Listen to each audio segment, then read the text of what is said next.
Hello student. Next point, different types of AC circuits. बघा या point मध्ये आपल्याला काय करायचं, different types of AC circuits. मग ह्या एसी सर्किट्स मध्ये तुम्हाला रेजिस्टर, इंडक्टर, कॅपॅसिटर यांच्यासाठी वेगवेगळे सर्किट घ्यायचे आणि करंट साठी इक्वेशन फाइंड आउट करायचं आणि त्यानंतर ईएमएफ आणि करंट यांच्यामधला फेज डिफरन्स आपल्याला प्रत्येक सर्किट साठी बघायचा आहे. मग आजचा जो पहिला पॉइंट आहे तो काय सांगितलं की AC voltage applied to a resistor. त्याच पद्धतीने काय येईल मग नेक्स्ट पॉइंट तुमचा AC voltage applied to a inductor. Next काय येईल तुमचा AC voltage applied to a capacitor. पण आजच्या पॉइंट मध्ये काय बघायचं आपल्याला, AC voltage applied to a resistor. मग त्यासाठी बघा तुमची सर्किट डायग्राम त्या पद्धतीने असेल. या ठिकाणी काय कन्सिडर करा, एक रेजिस्टर कन्सिडर करा आणि applied to alternating EMF, alternating voltage. या ठिकाणी हा काय असेल, सिम्बॉल असेल आणि इथे काय हा तुमचा रेजिस्टर आर आहे. मग अल्टरनेटिंग ईएमएफ और अल्टरनेटिंग व्होल्टेज किती असतं, E is equal to E naught sin omega t. मग तुम्हाला काय मिळाले, इन्स्टंटेनियस ईएमएफ मिळाला. इन्स्टंटेनियस ईएमएफ मिळाला. किती मिळाला, E naught sin omega t. आता तुम्हाला काय फाइंड आउट करायचंय, इन्स्टंटेनियस व्हॅल्यू ऑफ करंट. म्हणजे या सर्किट मध्ये तुम्हाला करंटची व्हॅल्यू आता काय करायची आहे, फाइंड आउट करायची. काय केलंय, एक रेजिस्टर घेतलाय, आपल्याला काय करायचं, alternating voltage E is equal to E naught sin omega t.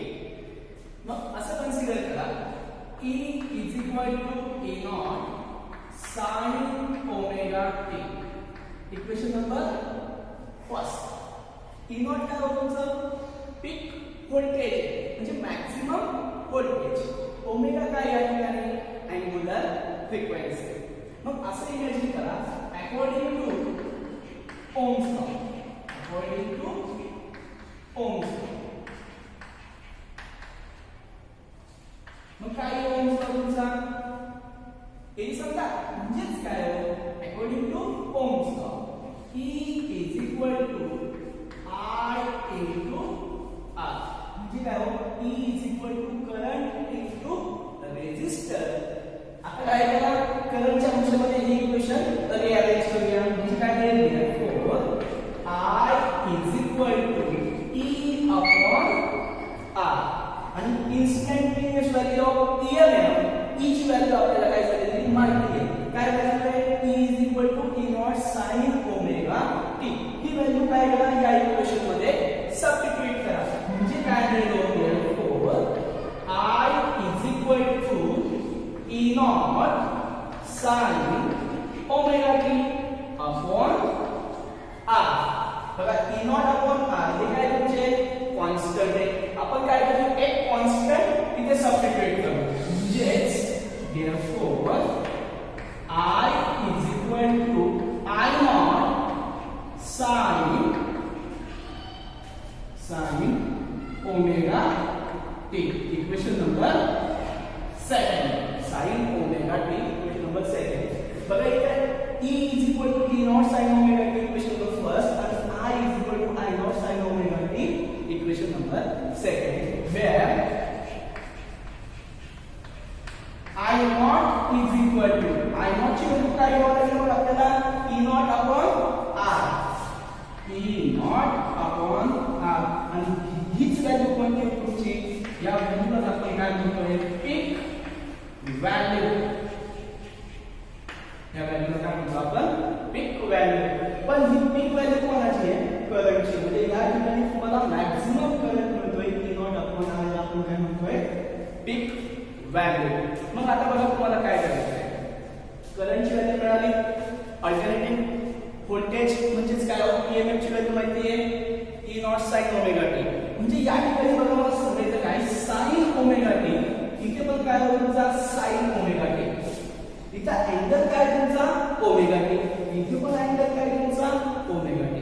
म्हणजे या ठिकाणचा फेज अँगल हा सारखाच दिसतोय. म्हणजे करंट आणि ईएमएफ यांच्यामधला जो काही फेज डिफरन्स असेल या रेझिस्टरच्या सर्किटसाठी हा किती असेल? 0 असेल. लक्षात ठेवा, मला सांगायचं काय, रेझिस्टरचं सर्किट जर तुम्ही यूज केलं असेल तर ईएमएफ आणि करंट मधला फेज डिफरन्स हा किती असेल? तुमचा 0 असेल. कारण त्या ठिकाणचा अँगल कसा आहे तुमचा सारखाच आहे. म्हणजे हे दोन्ही पण कसे हो? इन फेज आहे. करंट आणि ईएमएफ इन फेज असल्यामुळे रेझिस्टरच्या सर्किटसाठी करंट आणि ईएमएफ मधला जो फेज डिफरन्स असेल हा किती असेल? तुमचा 0 असेल. आणि ह्या सर्किटला आपण दुसरं पण नाव देऊ शकतो, ते म्हणजे काय? Pure resistive circuit. लक्षात ठेवायचे हे सुद्धा नाव. प्युअर रेझिस्टिव्ह सर्किटसाठी जो फेज डिफरन्स आहे तुमचा हा किती येतोय? तुमचा 0 येतोय. कारण का?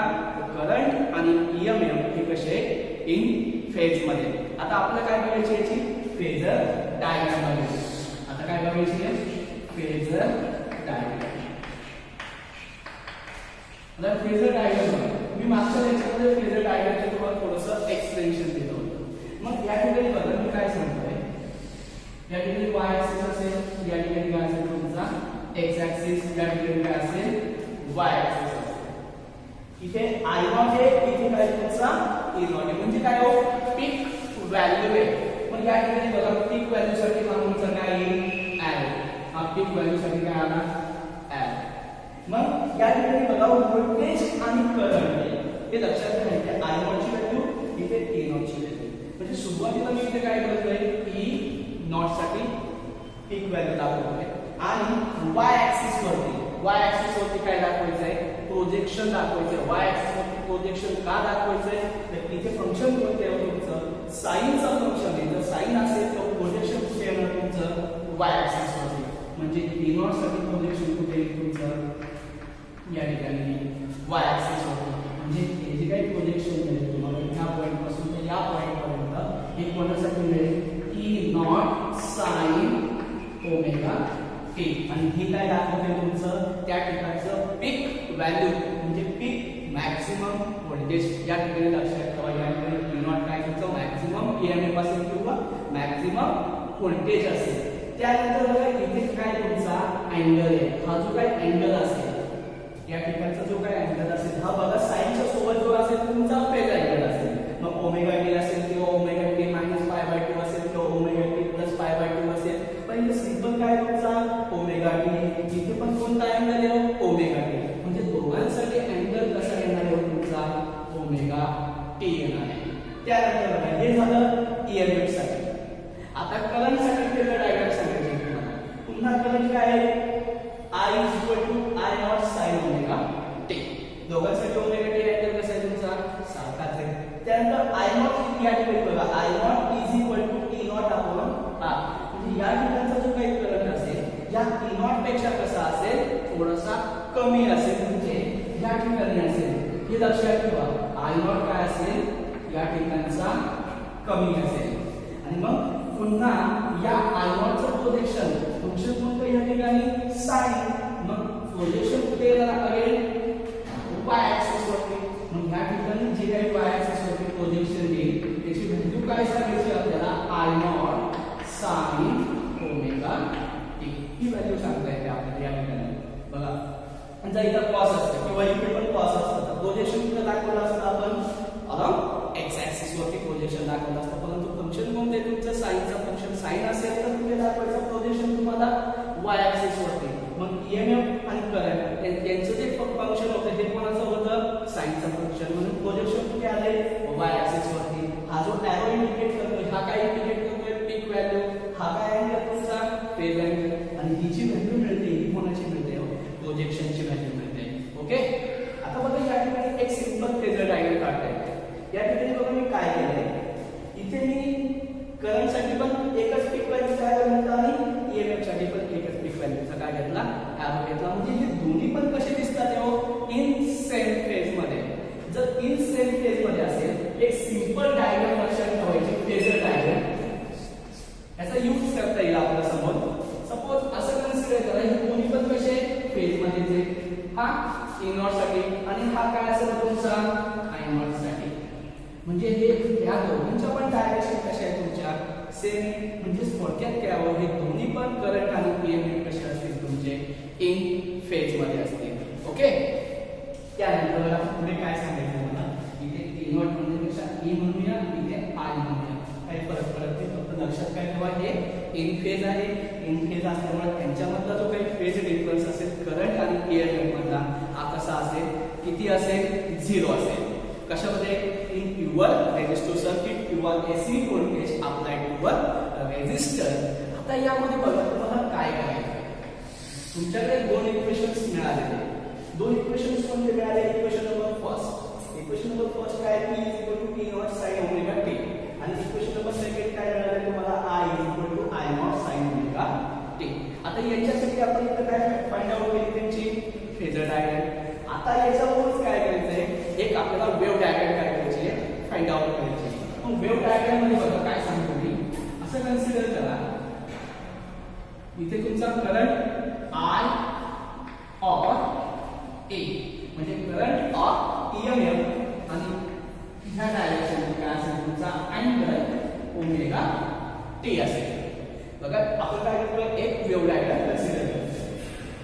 इथे पॉइंट काय असेल, इनिशियल पोझिशन 0 असेल, इथे काय असेल तुमची पॉझिटिव्ह, इथे काय असेल तुमची निगेटिव्ह. फक्त फेजर डायग्राम, फक्त ही फेजर डायग्राम मी काय करतोय, वेव्ह डायग्रामच्या भाषेमध्ये असते. ओके, मग त्यानंतर इथे सुरुवातीला अँगल किती असेल तुमचा π/2, इथे अँगल किती असेल तुमचा π/2, नंतर किती असेल तुमचा पाय, नंतर किती असेल 3π/2, नंतर किती असेल 2π, इथपर्यंत जाऊ 2π पर्यंत. आणि आता आपल्याला काय करायचे, एक वेव्ह डायग्राम ड्रॉ करायची. मग सुरुवातीला बघा मी काय घेतोय, करंट और ईएमएफ म्हटले. सुरुवातीला आपण E ची व्हॅल्यू घेऊया.